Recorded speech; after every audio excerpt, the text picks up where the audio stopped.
Chapter 14 of Short History of the Christian Church, by John Fletcher Hurst. Chapter 14 Reaction under Julian.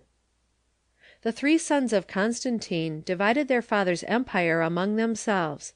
Not one was his equal, on the battlefield or in government. But each pursued his father's policy of favoring the Christian religion. The Christians were uncertain as to what would be the result when Constantine's immediate family should have passed away. The outlook was far from flattering. When Julian came to the throne, there were grave apprehensions that he would renew the old war upon the Christians. For a time he was silent, but after a while he exhibited a spirit of refined opposition to all Christian institutions and doctrines. Julian's antecedents were calculated to prejudice his mind against Christianity. He was a nephew of Constantine, and was practically imprisoned in Cappadocia because of supposed danger to the rule of Constantine's sons. He was educated in the languages and sciences under the oversight of the Arian bishop Eusebius, and was prepared for clerical service as a lector. But he regarded himself a victim of Christian persecution. In time he acquired liberty, by his brother Gallus becoming emperor in the East. He visited Constantinople, became acquainted with the pagan philosophy, and studied and adopted divination. On the death of Gallus, A.D. 354, he was carried a prisoner to Milan.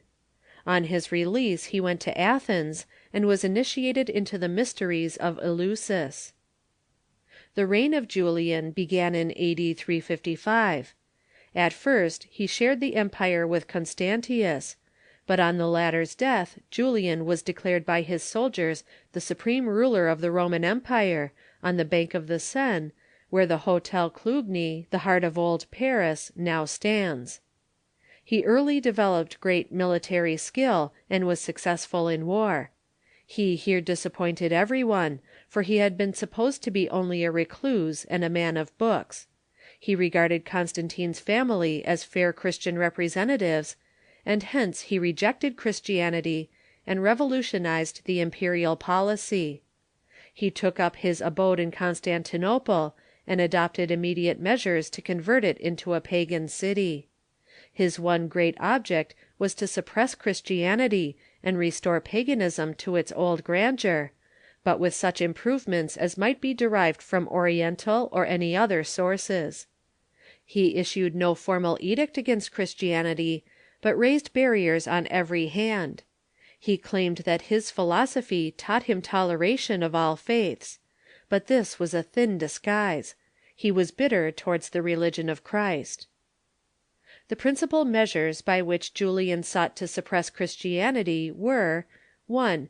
His encouragement of schism and strife among Christians; 2. The prohibition of Christian schools of learning and the study of classic authors by Christians, in the belief that Christianity could not exist without the classic basis; 3. His removal of disabilities from the Jews, and his proposed, but abortive, restoration of the temple at Jerusalem, that he might prove the falsity of Christ's prediction (Matthew 23:38 and 24:2).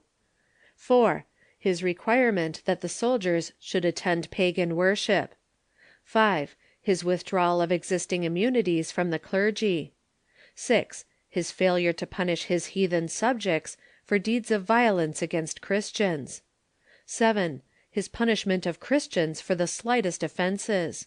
His support of pagan services, and the rebuilding of the temples at public expense. And 8.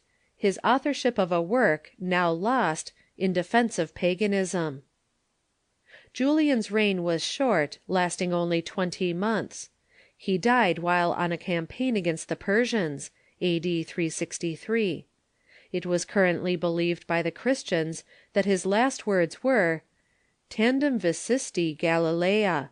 Thou, O Galilean, hast conquered after all. (Footnote. This is a legend for which there is no foundation.) He was a compound of elements not often found in one individual. He was fanatical in his treatment of the Christians, shrewd in political plans, brilliant as a military commander, cultivated in all the learning of his age, vain in the extreme, and wildly superstitious. He not only believed that Christianity was sure to die, but that he was the destined instrument to kill it. He had the egotism to believe that he excelled in literary work, an infirmity for which royal authors have generally been distinguished. Like Frederick the Great, he was never so weak as with pen in hand. His proposed new eclectic religion was heterogeneous beyond description. It was a mixture of Neoplatonic speculation, the arts of jugglery, the moralizings of Rome's best Stoic thinkers, and the wild dreams of Persian fire worshippers. Here and there a grain of the golden truth of the Bible was dropped in, but not enough to cover the glaring shallowness of the general scheme. His god was the Mithra, or sun god of the East, beneath whom were numerous tutelary divinities, derived from Grecian paganism and Alexandrian Gnosticism. His methods of rehabilitating paganism were on the Christian plan. He reestablished the priesthood on the basis of the Christian ministry. His pagan bishops preached to the people, and expounded the pagan mythologies.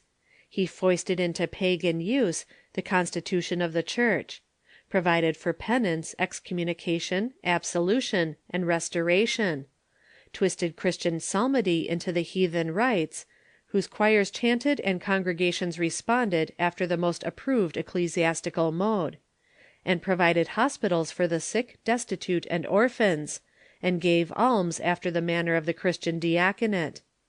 But all failed. Even an emperor could not mix Christianity and paganism.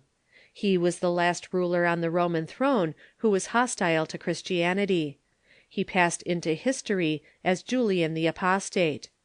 The epithet is probably a misapplication, as it is not likely that Julian was ever a real disciple of Christ. Two of his teachers, Mardonius and Ecebolius, were strongly tinged with the spirit of paganism, and he early imbibed a profound hatred to the religion of his persecutors. End of chapter 14.